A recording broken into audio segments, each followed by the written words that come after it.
Hey there, everyone. Well, welcome back to another episode of Classic Gaming Brothers.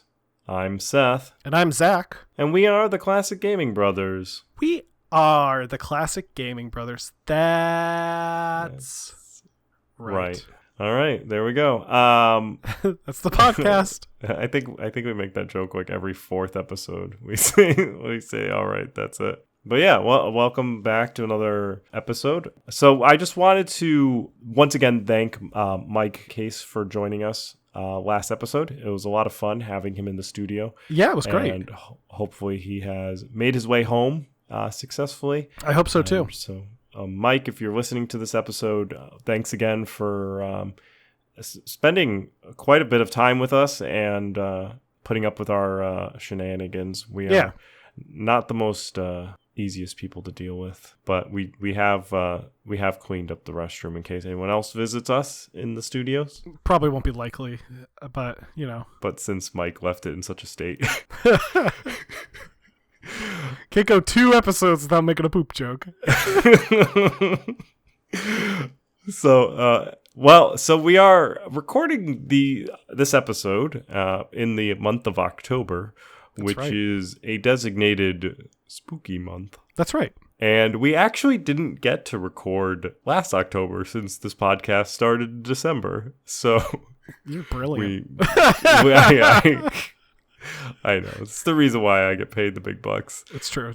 So since that we have not recorded ever in October, and Zach and I love spooky stuff, we decided we would make a couple of spooky episodes as we get closer to Halloween. So if you're listening to this episode when it's not the Halloween season, this is our Halloween episode. So it's going to, well, not necessarily a Halloween episode. It's our spooky episode. So it's still relevant content throughout the rest of the year, but is just generally a little bit of a spook theme to it.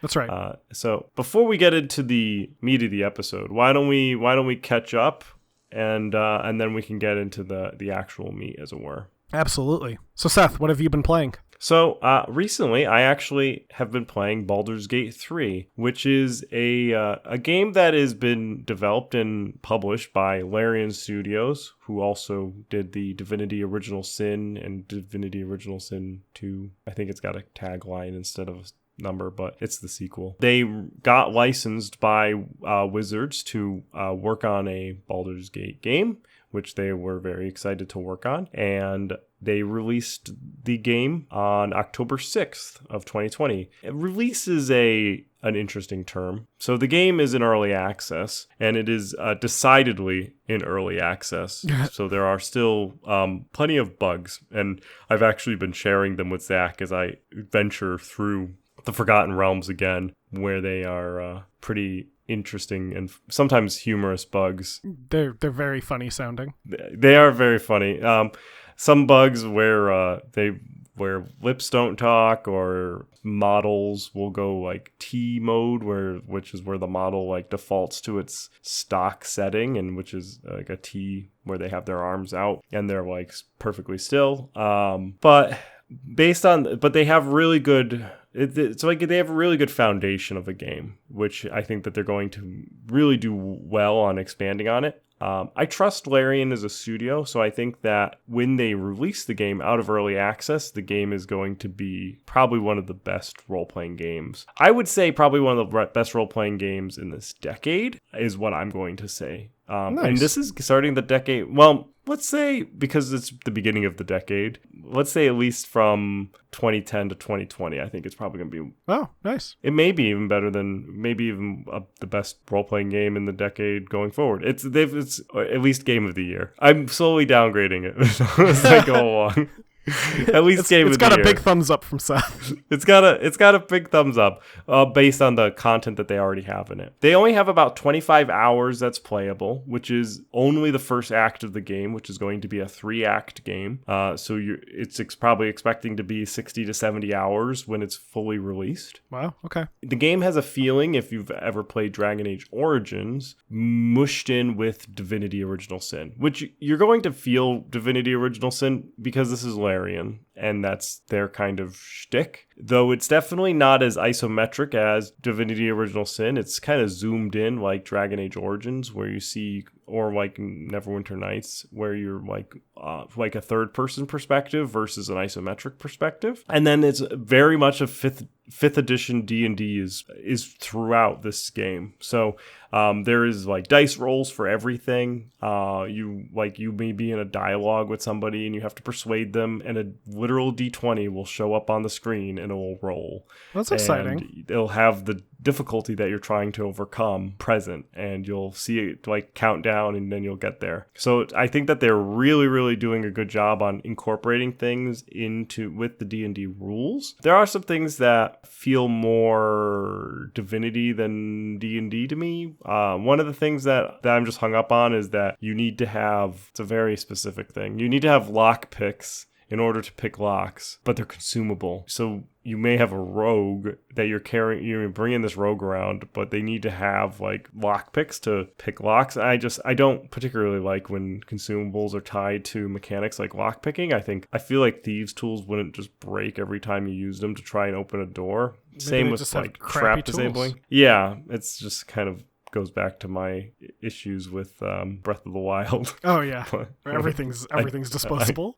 I don't like disposable inventory, but the rest of everything else in the game is not disposable. It stays around. From the 6 or 7 hours that I've been playing, I've rolled a rogue, and then I'm playing a wizard, and they're pretty fun. It's limited selection in regards to your character class currently, as they're going to be inputting more character classes, but I think so far it's a good for kind of like groundwork. It is $60 and in early access, so use that information as you will, whether or not you decide to purchase the game. I know this isn't our buy wait pass, but I definitely just talked about it in my buy wait pass with Mike and Zach, so it's something where I actually didn't realize it was going to come out so soon when I was talking about it as the buy wait pass. But yeah, Baldur's Gate, one of my favorite franchises that we have yet to talk about. Excellent. So Zach, what have you been recently been playing? The game I've been recently playing was one of my buy wait passes some time ago. I don't believe it was the one we did with Mike, though. I think that was a different game. I think, are you sure? No. Yeah, I'm fairly certain. What was a different game? Yeah.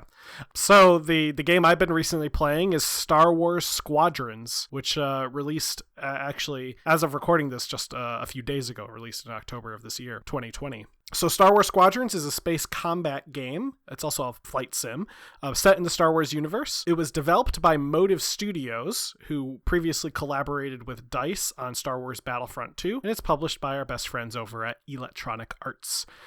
It's a very fun game. It is somewhat difficult, especially when playing as the Empire, because as Seth knows, TIE fighters are weak starships because they do not have shields. They are literally metal balls with wings. That's what they are. And their wings are actually what provides them their power, or something along the lines of their wings are important to their functioning, which is why they are like a straight up and down. It's also shape. why, like, when you in the movies, whenever they shoot a wing off, the whole thing goes like haywire and usually explodes. The game, in my opinion, feels more like a spiritual sequel of sorts to the old X-Wing and TIE Fighter games for the PC, rather than a sequel to Rogue Squadron, despite what the name is, because, you know, you hear squadrons in Star Wars, you might immediately assume Rogue Squadron, but the game is played more of like the flight sim, combat sim that X-Wing and TIE Fighter were.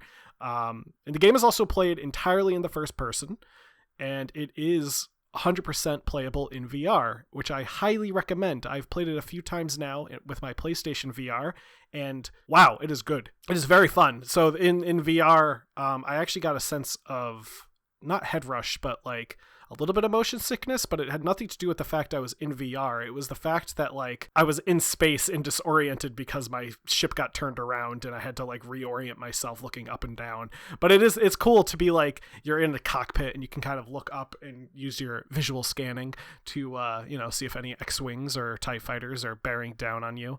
So yeah, overall good game. I highly recommend picking it up if you haven't yet. I have not, and I've been thinking about picking it up, and it does have crossplay, which is good. So that means Zach and I can play together in multiplayers and dogfight. I do like dogfighting games.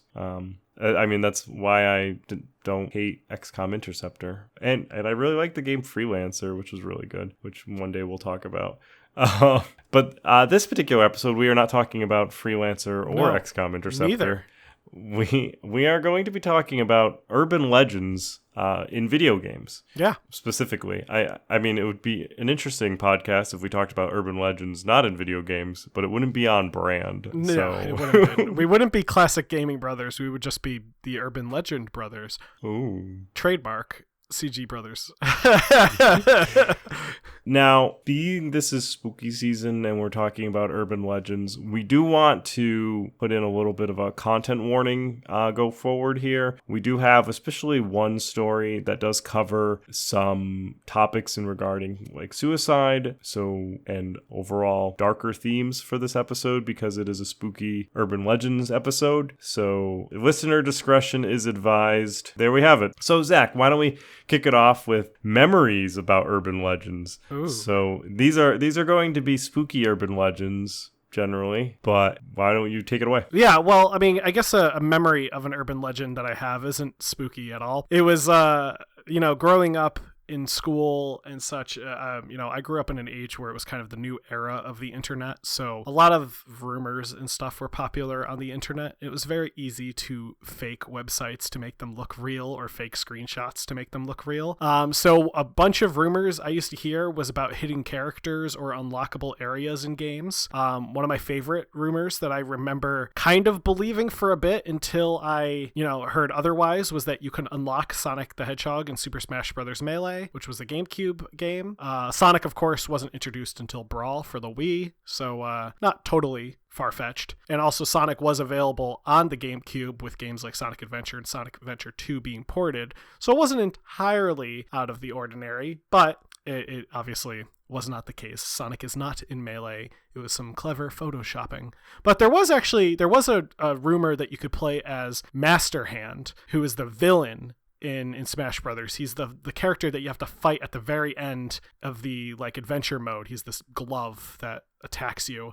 And that rumor is actually kind of true because you can glitch the game to play as Master Hand. If you plug in a controller in slot 3 and then press A and start and one of the C buttons at the same time, and it sounds like an urban legend right here. Like I'm giving you detailed instructions on how to do it.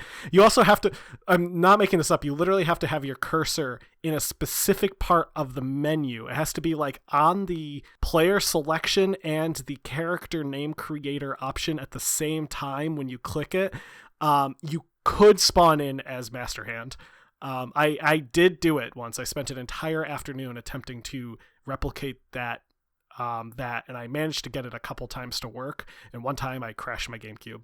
But those are some of the rumors that I remember, mostly those in Pokemon. Yeah, and Master Hand is not that great of a fighter either, is it? No, he's literally designed to be played by the computer, so of course he's not great as a fighter. He also doesn't have health in the sense that all the other characters, the way you KO them is you get them up to a certain percentage and then you knock them off the screen. And Master Hand's character is played by depleting health, so it's a little different. When you play as him, it's easier to fight him unless you're really good at playing Master Hand. But you can actually control him a little bit. He definitely wasn't designed to be played though. That's like a niche ability, being good at playing Master Hand. I'm sure someone out there from the pro Smash community is probably the whiz at Master Hand. That's their thing. We're going to be talking about urban legends as the entire segment, so my memories of them are going to be a specific memory in regards to one that we're not going to talk about in detail, and also not too scary but kind of scary. Scary in its own way. It is scary in its own way. There was a rumor and an urban legend in the original Diablo game, which was done by Blizzard, where you could gain access to an area known as the cow dimension, where in it you would just fight cows. Cows they're like a thing in Diablo. You can click them and interact with them. So there was some rumor where you could shift into a world of just going into cow hell, as it were, and just fighting cows. It was false. There is no cow dimension in the original Diablo. However, the cow dimension became such a popular... It wasn't a meme because this was before true memes, I guess. It became such a popular idea that Blizzard decided to introduce the cow dimension in Diablo 2. So there is a cow dimension that you can get to in Diablo 2 through some manner of portal. I'm not going to give you detailed instructions. I assume that you can look it up on the internet. And where you do have to fight onslaught of cows that they are able to actually walk on their hind legs, and they are spooky. And I'm talking about like hundreds of cows, not just like 20 onslaught. 20 is not an onslaught, but so like when I say an onslaught, I mean hundreds of cows walking on their hind legs, wielding axes. So they were able to incorporate the cow dimension, and there is also a cow king who leads the cows. This is he leads them in Hell Bovine. So yes, it would say entering the Moo farm, and I will what? I'm just laughing at that. Oh, Oh, I thought you were laughing at me. No, I was laughing at the Moo farm. And I will actually say that once you receive a quest for killing Baal, or if you're on classic mode Diablo, you use a device called the Hieratic Cube, and you convert a town portal tome with Rit's leg while you're standing in the rogue encampment. That will trigger the portal to go to the secret cow level. So there, I did tell you how to get to it. Yeah, after you said you weren't going to, but that's fun. Well, I am hypocritical. Yeah, you know what? That's the way it is. So let's get into it. Let's get into these urban legends, the creepy urban legends, and I will take us away. So Seth, Portland, Oregon, 1981. A group of kids head down to the local arcade to throw their hard-earned quarters into a few of their favorite arcade machines. This time, however, there's a new machine there. A pitch-black cabinet. One joystick, one button. No logos anywhere to be found on it, besides the name, in kind of a techie font. Polybius, all caps. One of the kids steps up to be the first one on it. Quarter goes in, the game starts up, bright lights flash on the screen, different colors, as the game begins. Now, a few hours or so later, the kids are wrapping up. The one who played Polybius, however, can't remember how the game was when his friends ask him. They're like, how's that new game? He can't remember. He thinks it was good. He goes home that night, and he has a vivid nightmare. Disturbing imagery, fits of night terrors throughout the evening. And the next night, he can't even get to sleep. A month passes, and the kids decide to go back to the arcade. A couple of them want to try this Polybius game and see, what it was all about. But it's missing when they go. The space where it was is empty. So they go find the owner, and they're like, hey, what happened to that game, that Polybius game? And he says, well, some men in black suits and sunglasses came, they picked it up. They claim to be recalling the game on behalf of a company called Sinnesloschen, which is German for sense delete or sensory deprivation. Bum, bum, bum. So, and that's how the urban legend goes. Polybius is one of the most infamous viral urban legends to be based on a video game. While the story does take place in the 1980s, the origin may have been later. Reports of the story coming up on Usenet, which was a type of a BBS type. It's a precursor to the World Wide Web. Yeah, like a bulletin board back in 1994. But the earliest confirmed report was February 2000 on a website called coinop.org. While the history of the story has been marred in mystery and even has some individuals claiming to have been part of the development behind the game, overall, this has been concluded as a hoax. The original idea of the Polybius story often uses traits familiar to the 1980s rumors that the Men in Black were secretly recording high scores in the arcade games, a myth that was likely boosted by the popularity due to the 1984 The Last Starfighter movie, which involved a kid being recruited by aliens through an arcade game. Despite claims from many individuals, no evidence of Polybius has ever been cohesively proven. Yeah. So if you have a copy of Polybius, you should let us know. Yeah, absolutely. Let us know. In fact, one thing I forgot to include in the notes is there was a request for information from the U.S. government that someone did, and they concluded that there was no Polybius according to the U.S. government in this request for information. Could be like when the CIA did the mind control. MK Ultra. Yeah. Yeah, it might have been, who knows, might have been the MK Ultra of video games. Uh-oh, someone knocking at the door? Is it the Men in Black? They're going to walk us out. Oh! Moving on to the next story. 1996. It's shortly after the release of Pokemon Red and Green. Reports of deaths from suicide and illness were reported in children between the ages of 7 and 12. Rumors say these only occurred when the children reached the Lavender Town of the original game. Apparently, the high frequencies of this area, called the Lavender Tone, caused the deaths of at least 200 children. Reportedly, due to these events, Nintendo had to recall the game and change the music, thus removing that lavender tone. Now, in 2010, someone did audio analysis, and they saw the words "Leave Now" imprinted in the audio using the Unknown, who are a letter-shaped Pokemon. And for those who might not know, the Unknown hadn't been released by the time of Pokemon Green and Red. Now, this urban legend plays on a few common tropes. Dating the story back in 1996 means the internet use is once again sparse. And being in Japan, news wouldn't have necessarily come out from that time period over in America. There was a much greater lag. We weren't in as connected of a universe as we are today. And there was a much greater lag for news stories traveling from Japan to America. In 97, there was actually reported that there was an episode of Pokemon that caused seizures in hundreds of children due to flashing screens.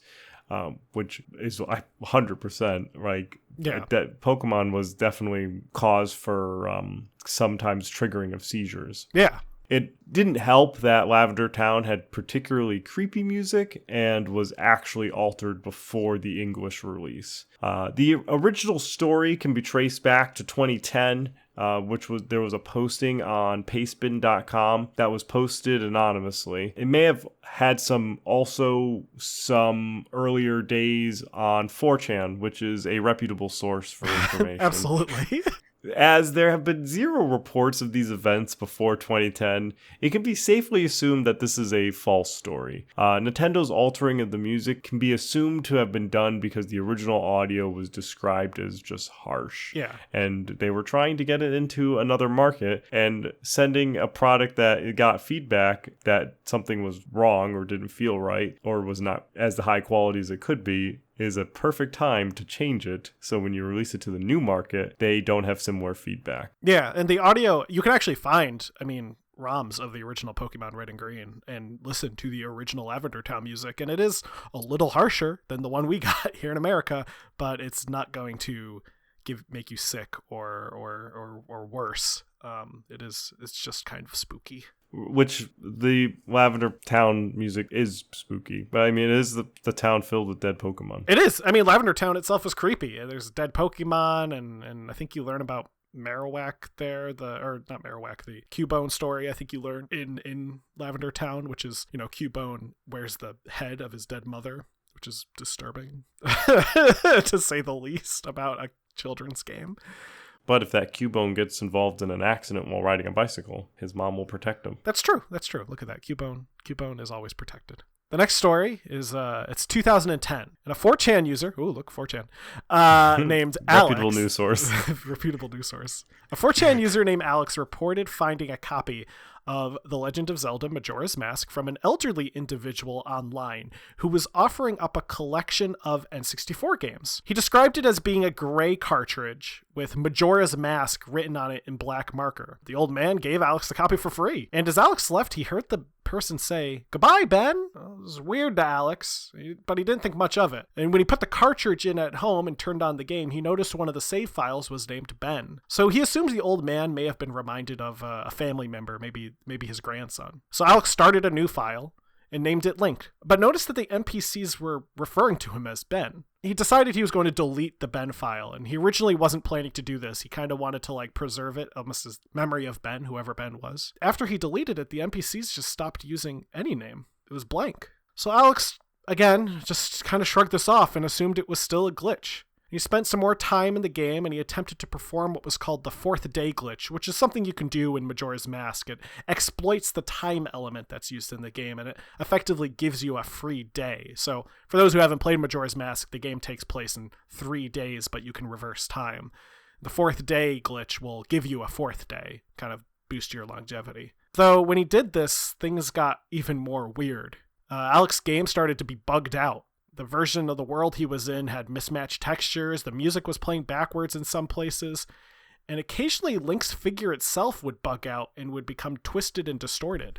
Another thing that would happen was he started getting weird messages and stuff in the game, and also a figure called the Elegy of Emptiness, which is this image of Link that kind of looks weird anyway, started spawning and following him around in the game. He began chronicling the experience in both video and text, so there are videos on YouTube of this. And then eventually he was able to communicate with this entity known as Ben. And Ben began leaving Alex cryptic notes in the save files, such as whenever his character would die, it would say, "Your turn." The story goes on from there, to the point where Ben eventually possesses Alex's computer, and here's where, hopefully perhaps earlier, you can assume that the story is fake.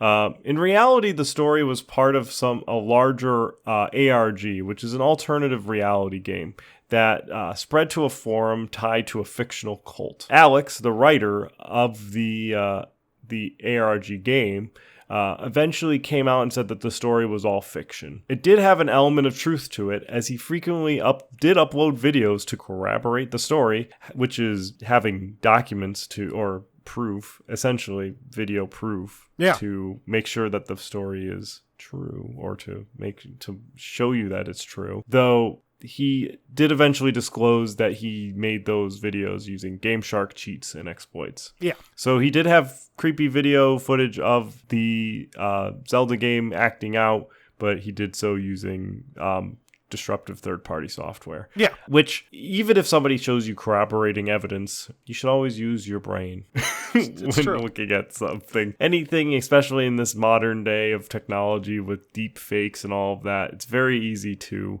produce fake evidence, as it were. I'm putting up quotey fingers for Zach. Yes.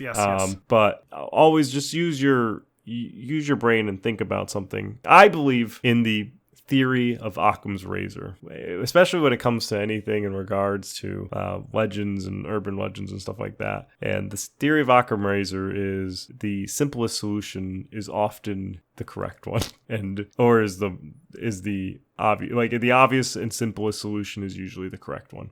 So that's kind of how I view life and all that, which is why I'm no fun for like ghost tours. Absolutely. And also, I think even if you have something like evidence that, seems to prove it, it's always important to believe or at least remember one of my absolute favorite quotes from President Abraham Lincoln. Don't believe everything you read on the internet just because there's a picture with a quote next to it. Correct. He was a very wise president of his time. He was a wise president for his time. So in our next story, it's actually, I think the same year, 2010. Yeah, 2010. Good year for spooky things. In 2010, there was a Minecraft user who decided he was going to spawn into a new single-player world. This is back when Minecraft was in beta. So everything appeared normal at first. They noticed a few odd things started to crop up, though, as they were playing. So one thing was they were running the game on a low render distance due to having just a slow computer and Minecraft being terribly optimized, which it still mostly is. In the distance, though, they swore they saw something moving around just outside of their view. They thought it was an animal, and finding an animal this early in the game is great because you can stock up on food, so they chased after the figure. But once they caught up to it, they noticed it was another human figure in the default Steve skin, that blue shirt and pants. However, had white, glowing eyes. Thinking they may have accidentally joined a multiplayer server, the player tabbed out just to check, but it was a single-player game. And he considered it may have been a bug of some sort, so he continued playing. And as he did, he noticed some other oddities. There were 2x2 tunnels in the rocks, small pyramids made of sand in the ocean, and whole groves of trees without leaves, and this uneasy feeling of being watched. And they went to the forums to check to see if anyone else had a similar experience, but after they made their post, it was deleted within a few minutes. So they posted again, it was deleted even faster. This time, however, they received a DM from a user known as Herobrine. The message said, "Stop." They went to the profile of Herobrine, the page 404. So some time passed, but this mystery continued to plague the user. So he eventually decided he was just going to reach out to the company that made Minecraft, Mojang. Specifically, he's going to reach out to its founder, Notch. So at this time, I'm pretty sure Notch was really easy to get in touch with because his email was like in the game. It was like notch@mojang.net or whatever. So you could literally just send him an email, like what you could do with Gabe Newell for a period of time. I mean, he could still send Gabe Newell an email. I'm sure he could still easily send Notch an email too. Yes. He saw some mention on a couple of forums and such that the name Herobrine was maybe attributed to a Swedish gamer, possibly a family member of Notch. So he was really curious if this might have been an Easter egg to a family member. So he reached out to Notch and he asked Notch, "Hey, did you have a brother who went by the name Herobrine?" Or the username. He went by the username Herobrine. To his surprise, Notch responded and said, "I did, but he's no longer with us." Ooh. So, creepy story for sure, but it can be easily disproved. Marcus, the real Notch, confirmed he never had a brother.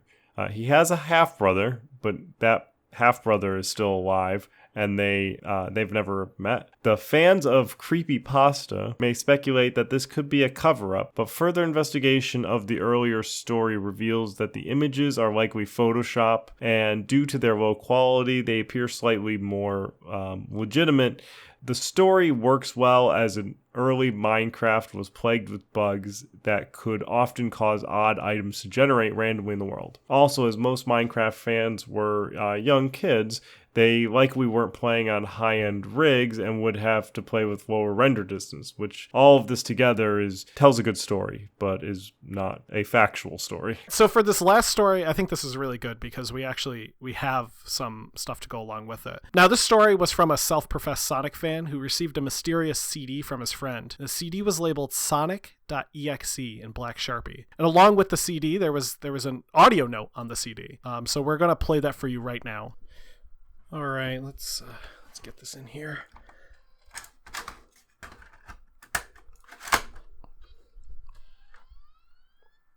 Right.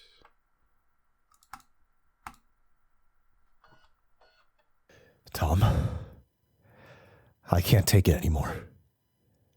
I had to get rid of this thing somehow before it was too late. And I was hoping you'd do it for me. I can't do it. He's after me. And if you don't destroy this CD, he'll come after you too. He's too fast for me. Please, Tom, destroy this godforsaken disc before he comes after you too. It's too late for me. Destroy the disc, and you'll destroy him. But do it quick, otherwise he'll catch you. Don't even play the game. It's what he wants. Just destroy it. Please. Kyle. So yeah, I mean, Tom thought that was pretty weird, and it does sound pretty weird, I think, at least to me. So he decided to, play the actual game that was on this CD. It was an executable file. It was labeled Sonic.exe. And when he launched the game, it appeared to be very similar to Sonic 1, that classic startup jingle with Sonic's hand doing the little, shaking his finger. But when he pressed start, the graphics instantly shifted for just a split second, where Sonic's graphics became more dark and disturbing. He thought it might have been just a hack. I mean, there was plenty of these spooky hacks that were going around of Sonic the Hedgehog. Now, when the game started, there was a file select system, which isn't in Sonic 1. And Tom, he was a smart kid. He knew this. He knew there wasn't a file select system in Sonic 1. But there was one in Sonic 3. So he's like, oh, that's cool. They added this in. There are 3 different characters available: Tails, Knuckles, and Robotnik. And he played through all of them, and each level he played through, the game just got more and more disturbing. He described seeing realistic blood being present in the graphics, being chased down by this floating Sonic with black eyes. And when the Sonic figure would catch up to him, the sound of Kefka from Final Fantasy laughing would play. Finally, after the game finished, the screen was filled with this demonic-looking Sonic face. And he turned off the game because he thought he heard a sound coming from behind him. And he turned around, and there was a Sonic plushie staring back. Unfortunately, our friends Tom and Kyle they're no longer with us. They moved. At least that's what we were told. This one, we don't have anything to prove this wrong beyond the CD that we received that has the Sonic.exe on it. Zach still hasn't had a chance to boot it up, but he's probably thinking about doing so. I might do it on stream, maybe this weekend. Maybe we'll stream it this weekend, maybe on Halloween. Ooh. That's it. I don't have any facts. No, it's spooky. It is spooky. It's a fun CD. So yeah, so that's gonna be our urban legends. Dun, dun, and dun. real stories. And real story, a true story. A true story mixed in with our urban legends. Yeah, that's going to be it. Why don't we move on over to talking about the future? Yeah. Which is not a Sonic.exe. It's just not. So I'll go first. The game that I'm excited about buying, waiting, or passing on is a game called The Uncertain, and then the tagline is Light at the End. The Uncertain is developed by New Game Order and it's published by Meta Publishing. The Light at the End game came out in October. It was in October on the 8th. The Uncertain is a story-driven adventure game that's set in a post-apocalyptic world where humanity has disappeared from the face of the earth and has been replaced by robots. Now you play as a survivor, and you will witness how people try to live through a world that's ruled by robots. Interesting. It's a continuation of a series that called The Uncertain World, and the first game is called Last Quiet Day, where you play as an android in this world. So the first game you play as a robot, and the second game you play as Emily, who's a human. And it's very, from my opinion, it looks very Telltale-ish. And it's got some sci-fi vibes for it. It's definitely a game that I'm interested in. I will probably be putting this down as a wait, though. And now that I know that there's this continuation of the series, I kind of want to play the first one in the series and see how that is. And then if I like it, then pick up the second one. There's that. Nice. Well, that sounds cool. That sounds like a interesting game. I don't think it's enough. It's at that level where I'm going to wait to buy it versus buy it immediately. Or buy it when it's in early access like Baldur's Gate 3 and deal with a bunch of T-posing. So the game that I am buying, waiting, passing on is Marvel's Spider-Man Miles Morales. Woo! Developed by Insomniac Games, published by Sony Interactive Entertainment. It is the follow-up / continuation / kinda sequel-ish. It's like expanded DLC, I guess, in many ways. Yeah. It's like standalone DLC of the PS4 Marvel's Spider-Man game, which came out back in 2018. This one is due out in November. I think it's November 12th of 2020 for the PS4 and PS5, which made a bunch of PS5 fans very grumpy because they were like, we thought this was only going to be for the PS5. And all the PS4's fans are like, ha, ha, ha. So the early adopters are grumpy.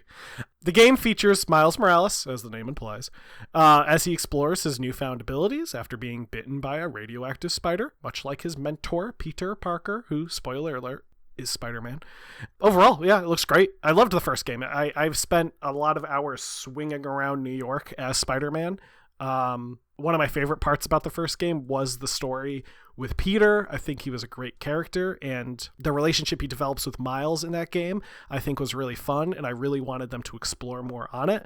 So I'm happy they're doing just that. I can't wait to play as Miles and get my new Spidey skills all adapted, because Miles can do some cool things. He can do like electric shocks, and he can go invisible and stuff. Yeah, so Miles Morales is part of the Ultimate universe in the Marvel universe. So Marvel has different universes, and one of the universe that Marvel is very similar-ish to DC, where DC has multiple Earths. One of the universes that Marvel has is Ultimate, where there's a lot of similar stories that are different. Yes. And Miles Morales is one of those similar stories. He does take place in a pretty prominent role in Spider-Man Into the Spider-Verse. It's a great movie. Which it is a great movie. Also brings in other Spider-Mans from other Spider worlds, including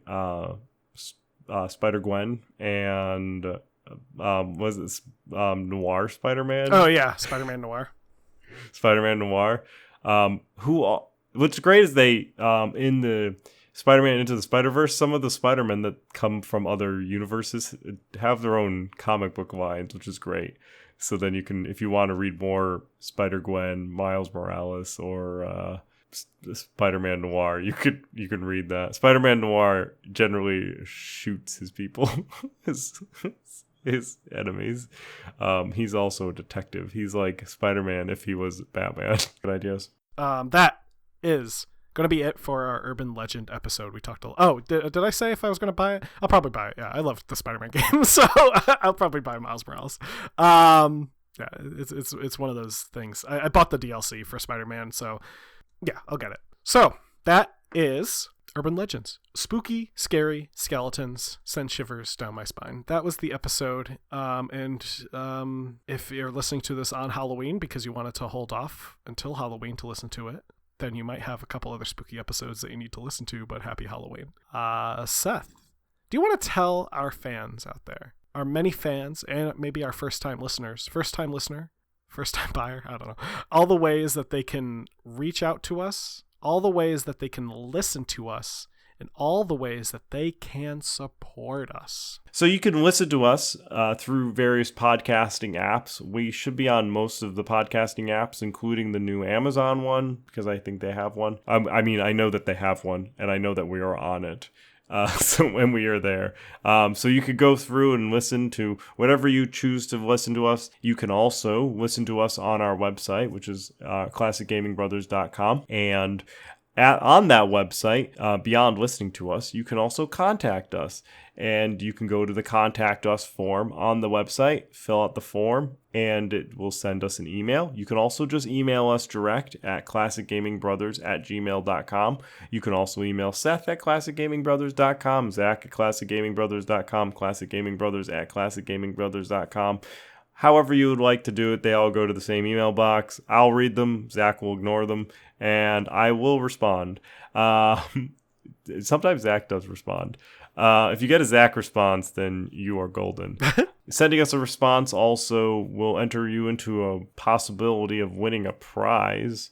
And that prize is to look at a list of games that I have that you may want or don't. They are all Steam PC games, so be aware. You could just head on over to the good old send us the email. I'll send you a list and you'll pick from the list. It's great. And to support us, just listening helps us out.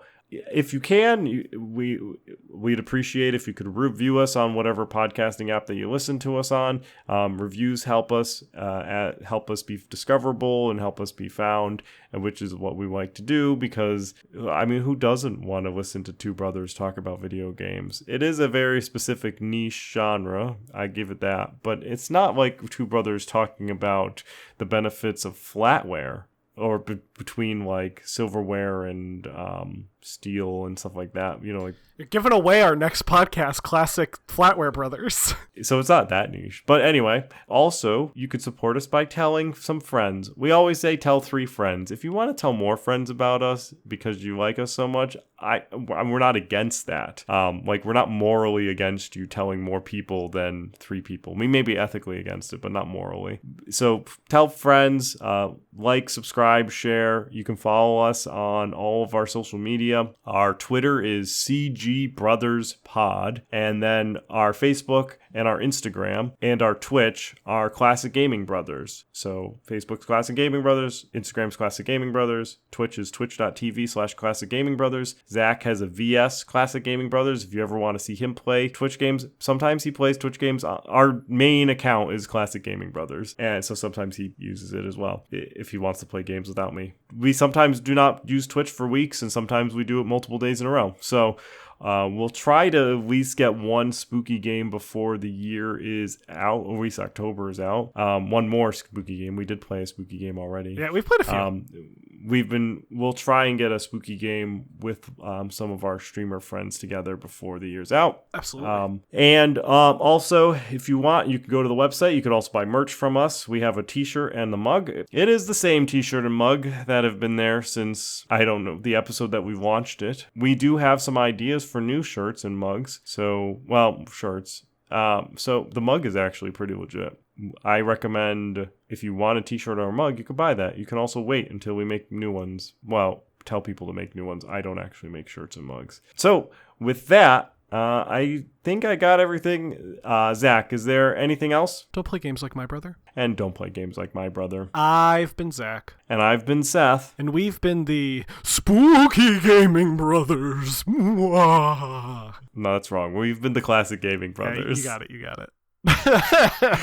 So you're gonna boot up Sonic EXE? Yeah, I think I'll do that right. Oh no, Sonic's getting me! Ah! That'd be weird having a plushie eat you.